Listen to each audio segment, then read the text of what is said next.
In this episode of Spotlight, we talked to Michelle, founder of EternalBeing, a fantastic business based out at Enderby, offering a real broad spectrum of holistic therapy for dealing with anything from bloatedness through to anxiety and depression.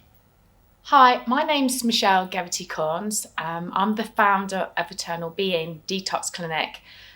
We specialise in digestion complaints with the gut and many more things that we do within the clinic, like blood testing, looking at people's lifestyle. More importantly, we do clinical counselling, and we have been doing this for over 20 years now. So we started EternalBeing down to my own health issues. I was battling with bulimia.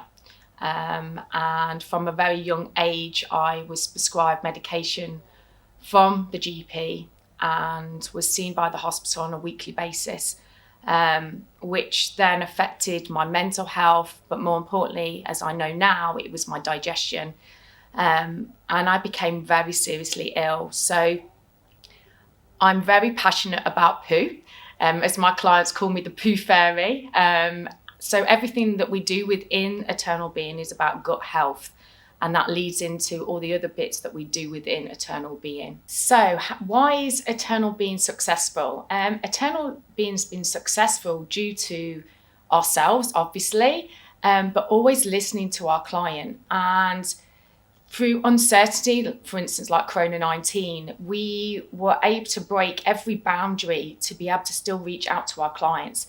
And that was amazing. The work that we've done during a very, vulnerable time, the success is reached out there. And since reopening again, seeing those clients that have lost weight, they've got their gut health back on track, they've got their relationships in order, they've not got anxiety, they've not got stress anymore, they're going to toilet properly.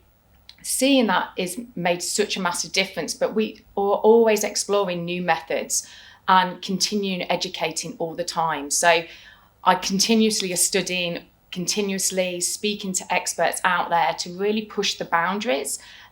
Working with the Complementary Medical Association has made a massive difference as well, which I'm now a fellowship of. So if I don't know the answer, I will find the answer. I think that part of the reasons why EternalBeing has become a success is I think that you are someone that values outsiders' opinion and act on what they've actually said. And I think when we talked at the start of lockdown, I was like, you just need to fucking go all in on this. Didn't I? I was stop pissing around with everything else you're doing. Just quit whatever you're trying to do and just go all in on this and it will work. And you believed me. And I trusted you. Yeah, you believed me in a position where my advice that I was giving you was get loans, do this, take a risk. It sounds mad, it will, and it's it's true. It works. It's crazy because the uncertainty at that particular time. That's what I've always done was to have that belief, but then all of a sudden, everything was upturned. That week, my clients were fully booked. They were contacting me saying, please do it. I don't care about lockdown, but I couldn't. Yeah. So you pulled it out of me, Sam. You pulled it out of me, and I was able to work with those clients remotely. And even though I didn't see them in the clinic, seeing them on Zoom calls, wow. And then me to put together the nutrition plans, but also the home kits that I did with them so they could do stuff at home, and talking to them on a daily basis. Because by talking to somebody on a daily basis, you facilitate that change. It keeps them motivated, it gives them driven, but also a sounding board that they can come back. And when they are having a wobble, it's all right, it's normal. Yeah, it's okay. You've made a mistake. Don't worry about it. It's a new, fresh day and move on. And that's exactly what you did for me and EternalBeing, Sam. So I thank you for that. I think it was a bit I think that because I know you personally, it's easier to just talk to you, be a bit more blunt about it. But I think that there was I think there's a part of it where we both probably had to grow up at the same time Yeah. at the start, and I was probably about 4 weeks in front of you in terms of putting my big boy pants on. And I think that one of the things that the journey that you're going on now with the business and with yourself, I think that you've realised that there is a next level. Massively. And it's kind of like, it's not, that level isn't unavailable to you for background or educational reasons or whatever it is, but it's like the mental commitment that you need to make to yourself to go up the level. And I think that the work that we've done throughout lockdown with what we did together, like we were like sitting looking at spreadsheets where I was trying to show you like the financial future and going totally. If we do this will mean this, and you were kind of like, how from someone booking on a Zoom call, is that going to mean this? And I was like, I promise you this will happen. And I feel like there was a massive part of the bit where I don't mean this derogatory either, where it was like, actually, you just need to fucking grow up slightly. Yeah, totally. Like, I need to start taking a bit more ownership of all of this stuff. Yeah, and I also, you know, and this is important for clients as well. You know, life gets in the way, so you're working really, really hard in your business, but you've got these other hats that you're wearing. You're a mother. You're somebody's daughter. You're somebody's. Get my teeth back in with dyslexia moment, but literally, you know, you're wearing all these different hats at all different times, and then you've got your business head, and then you have this complete uncertainty that is a stop, and you freak out. It's normal. Your body goes into that fight and flight response, and you need to have people around you that boost you up, and it's good energy to be able to do that. And that's what you did, you know. We had a giggle along the way, you know, because that's important as well. But, you know, I look back on my career and the stuff that I've done in the past. And what you did was you brought that back out of me again, because I'd plateaued. And now I've got that belief now that I can open any door. And if a door closes, there's a reason that door closes. But I'm just going to keep going up and up and up and up. And I've reached out to so many people during lockdown, which has opened so many other doors, which has made EternalBeing expand and to give even more value to my customers. So it's huge. The problem that you are having, it was the value piece though. So like when we spoke, I told you that you needed to put the prices up, and I could see you think to yourself like, we're going to charge more. And I was like, yeah, because you will clean out the problematic customers that don't want to pay it, and your loyal customers will just think, well, it's cost her to sort this out, so therefore that we're going to have to be charged more. And then when we looked at, like, we were analysed the value that you were putting into the business, there was actually little return for the stuff that you were doing for free. Yes, so we quickly just identified that we needed to turn the free stuff into paid stuff. Yeah, because I was devaluing what EternalBeing was about. And also then on my website, I wasn't actually putting that out on my website, that's what I did with a client before they even came into the clinic. And lockdown taught me, wow, okay, you can't treat anybody. So what can you do? Well, they were the things that you were doing before lockdown. Yeah. So build the value. Yeah, totally. And you get even more trust. You get even more trust from the client, rapport with the client, and they're able to open up to you with the most darkest secrets, which means, you know, that's scary for anybody to be able to do that, but that's when they overcome the boundaries that they've got in their life to be better people. I think one of the things that we conquered, we sort of like conquered in your business in that first part of lockdown was like, actually not being afraid of what the value was. Yes. And I think that before lockdown, you had a really nice business that was chuntering along really. And then obviously you face the same as many businesses like, oh, we're never going to have a business again.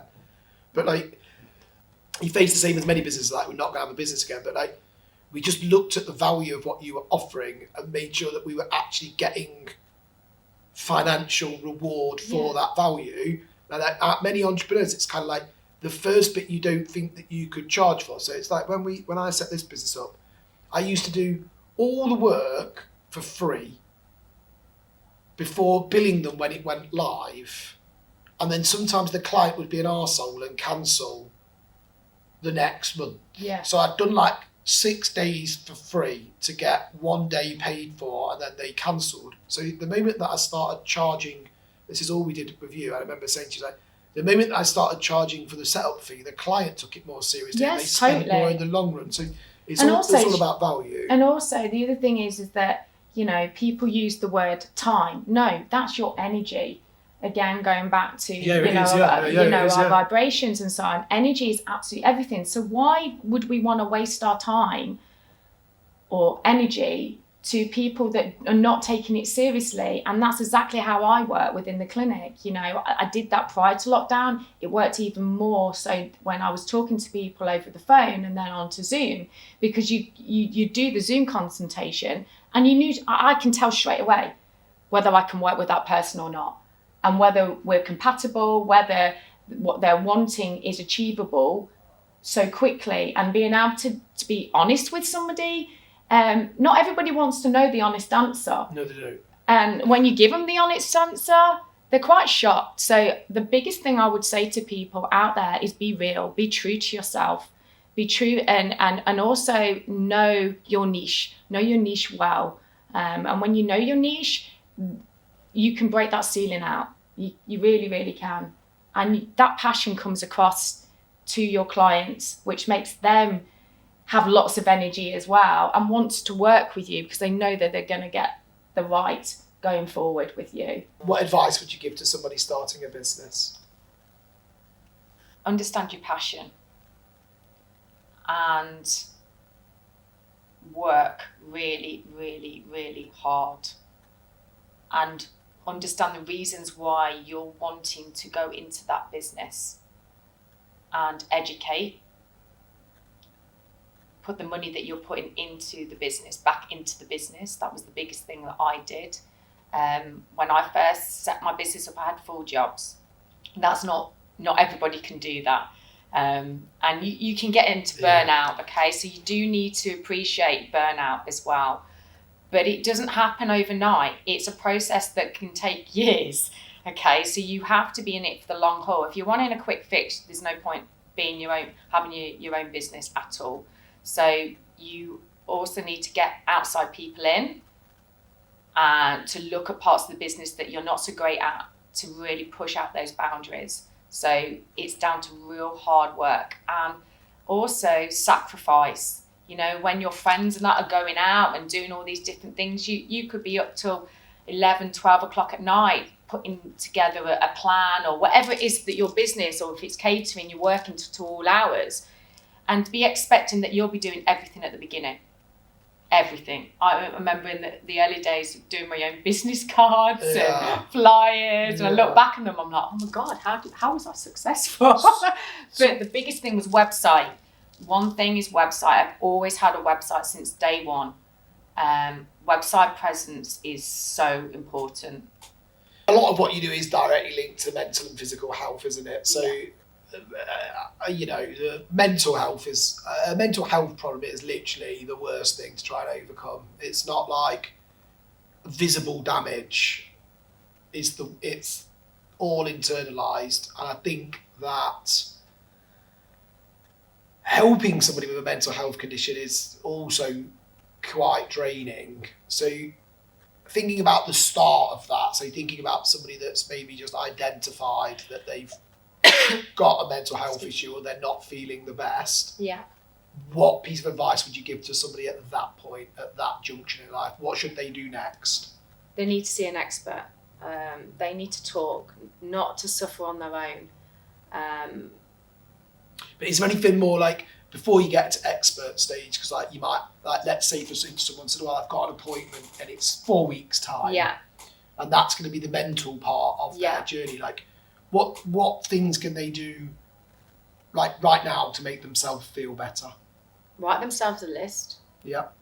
Of the things that they did love. Yeah. And start working on it, and just focus on that. You know, focus on journaling every morning, having a routine. Routine is a key point with mental health. Without a routine, sleep deprivation, eating the wrong foods, not exercising, getting fresh air, the simple things that are free. Yeah. They're free. And also, who are you centering yourself around? Are the people that you are centering yourself around good for you? Are they actually affecting your mental health?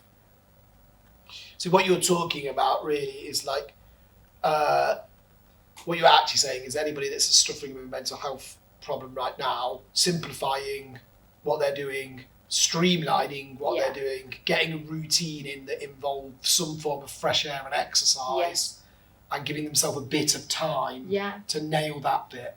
You know, you need to, when you suffer with mental health, and you know, I'm a person that suffers with mental health, so this is very personal to me as well, is if I don't have downtime, I burn out and I am no good to anybody.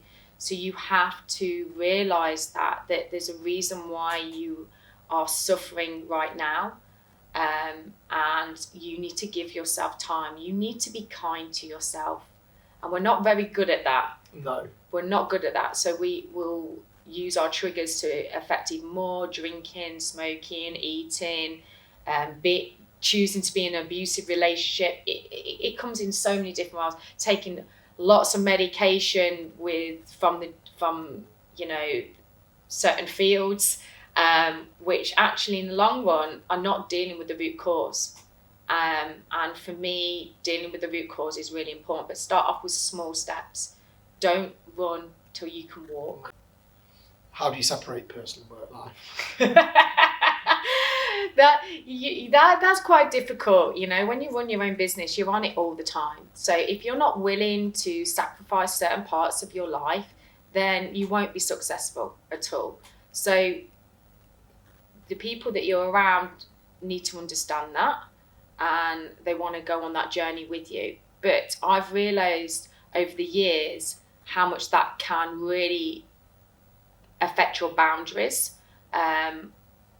of home balance. Okay, very good at being at work, very good at being a workaholic, because you're getting this boost all the time that you're helping these amazing people see the light, and then you get home and you've got nothing left to give to the people that you love the dearest, and that's really quite difficult. So I've learned that over the last 5 years. So it took me some time too. So I now realise that I need to have those boundaries in place, because otherwise it affects the people that I love dearest at home, because I'm coming back with energy that I don't require. So I now realise that I have to do certain things in a certain way of routine for myself to keep myself energized when I get home. So I need my own space. So I make sure I get my own space, and I have that 80% rule. So 80% is at work, and the other 20% is for my family, which might seem small, but that's what comes with running your own business. I think that every person that runs their own business has to work on that. But I think that I think when you set up your own business, I think you have to look at your immediate support network. Yeah. And understand that that's going to shrink because they won't want to support you. Yeah. Because they don't understand it. Yeah.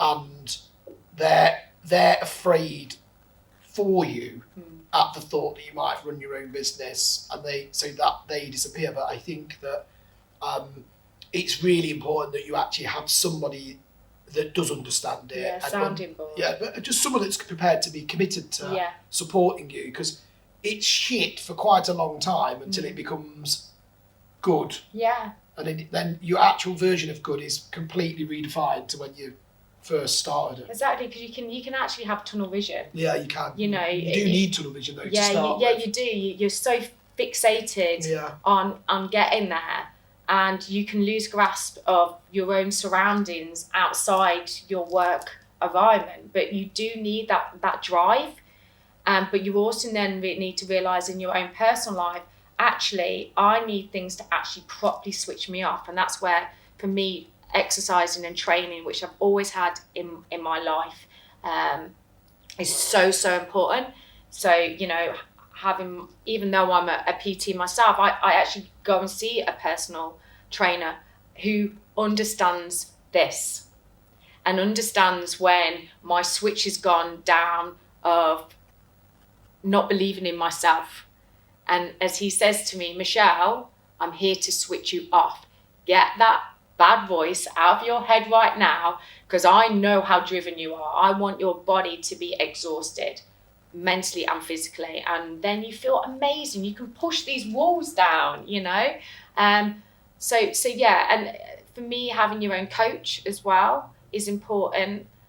And to be able to, you know, when things are not feeling great, it's okay to explore it with those people. What's your biggest inspiration? My biggest inspiration, who do you think it is? Me. Sam? Yeah. Me. Who do you think it is? I'll take that pressure off you. Arnold Schwarzenegger. Oh, wicked.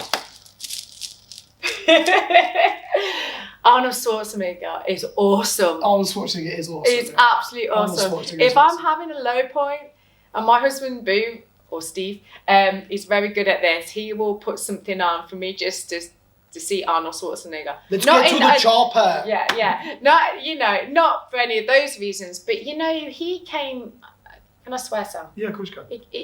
He came from a shit background. He had a dream. Yeah. And I know that's a cliche thing to have, but it's not. You know, if you believe in something so much, you can push mountains down.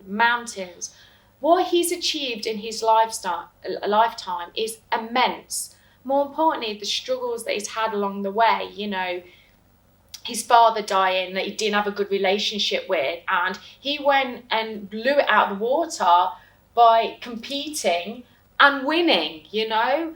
I get that. I've had huge sacrifices which most people would not understand, because they'll be like, no, Michelle, you can't do that. But if I'd listened to those people around me, I wouldn't be where I am now. So, yeah, he's my inspiration. There's a brilliant Arnold Schwarzenegger video from years ago, and he's talking about like belief and drive. Yeah. And he describes himself as like, his other option, if he didn't do that, would be yodeling in the valleys. It's kind of like that. It was like, either do this or be a yodeler in the valleys. And it's, yeah, Arnold Schwarzenegger is a really inspiring bloke, and also that in itself, you know, if I wasn't driven and I wasn't the way I am, I could quite easily be, I'm sorry to say, I could be in a mental institution. You know, I could have made some awful mistakes along the way. I have made some bad mistakes, but I've learned from that to discover who I am. But you know, I think it's important to have that dream, having that goal, having that inspiration that just proves it. So Arnold Schwarzenegger is the one, and I love his two donkeys as well. Advice for your younger self. If you had to give your younger self some advice, retrospective of what you've learned, what would it be?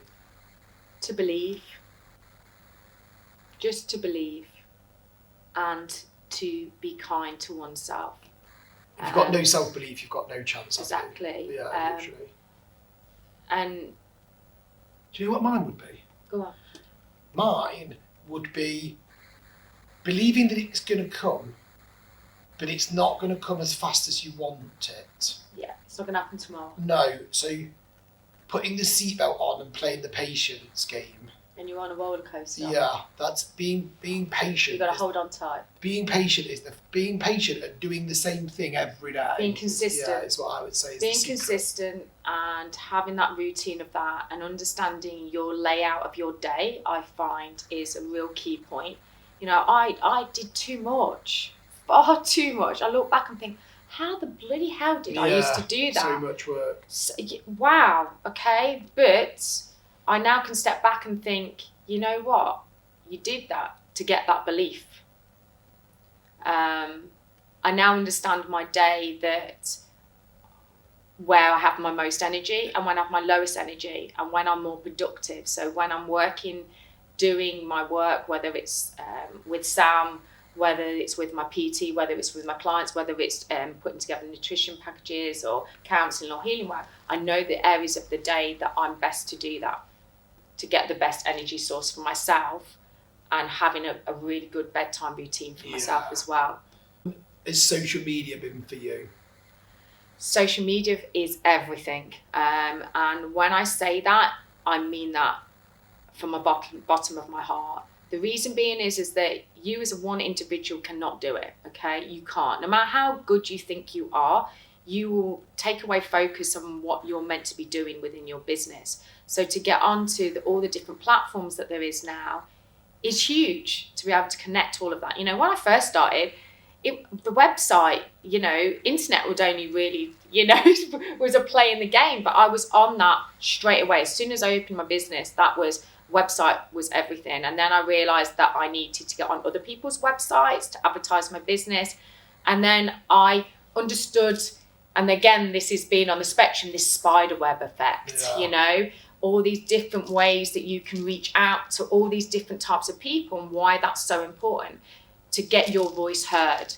So social media, and especially during lockdown, was a massive key point, which made my business from there, where I'd plateaued, to up there.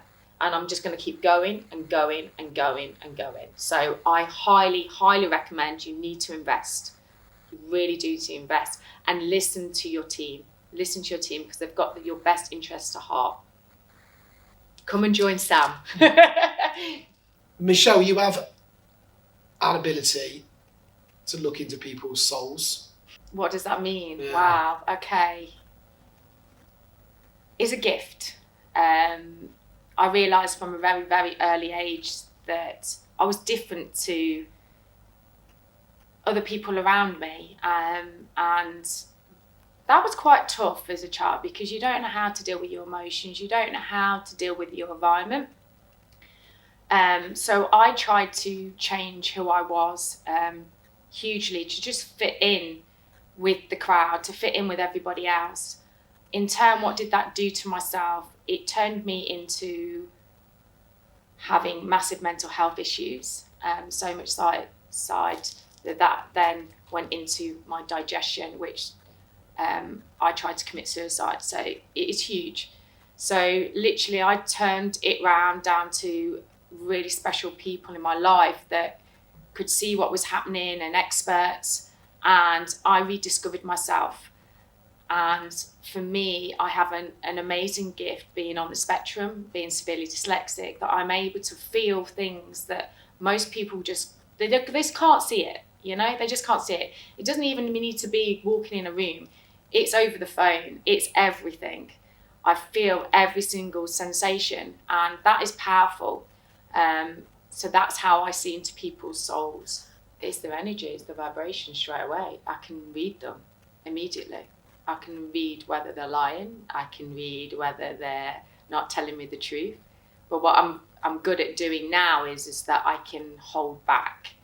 I now understand my triggers, and those triggers are also a gift as well, because by holding back, I gain more. So I'm able to read what they're maybe not saying to you, and address those issues with them, and be able to ask them the key questions to pull it out of them. Right, so red flags. Hit us up with some red flags when you meet someone. So red flags for me are huge. I worked for a period of time as a probation officer.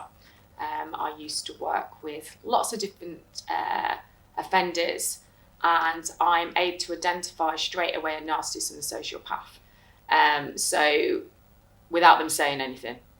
And that's where my gift comes from, that I'm able to see into their soul. So I know whether I can help them or not. And that answer would be no, regarding those two different areas, because they're cruel. You can't help. No. At all. You can't. You burn so many years of your life trying to help people. And also the other thing is your energy, working as, you know, as an empath and being able to feel so much, you want to heal them, and you waste your energy and your time doing that, because they will get a fix for breaking you down. So your gift to actually read people, how has this helped your business? It gives me a choice of whether I want to work with that person or not, but more importantly, working with staff as well.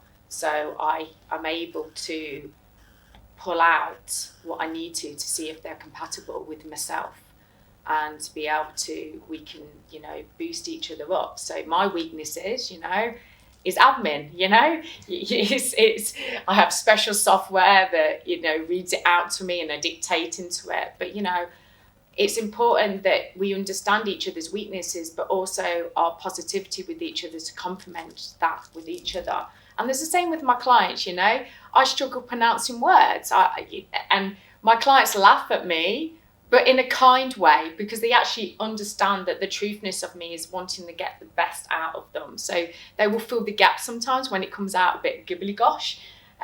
So yeah, it's an important part of a business to understand who you can work with and who you can't work with, and remember what your niche is and whether they're right for your niche.